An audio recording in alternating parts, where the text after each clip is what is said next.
Why people quit. While many reasons may cause people to quit, the following are our top reasons for why people either slow, pause, retreat, or quit altogether when building a business for the first time. Number 1, they helped others because they couldn't put themselves first.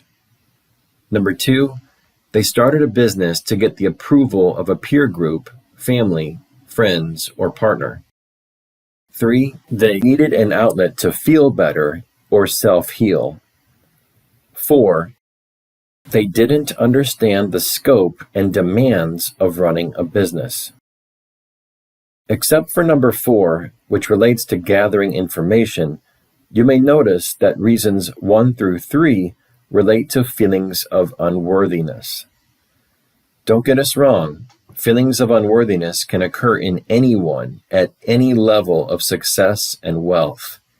It's human nature to feel unworthy and to attempt to sidestep feeling unworthy through compensative action.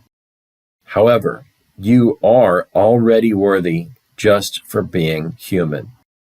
You might need to have more experiences of feeling worthy to believe it. The things you think about yourself are only thoughts. They are not you. So recognize when feelings of unworthiness show up. Know that it's normal, and don't let it stop you.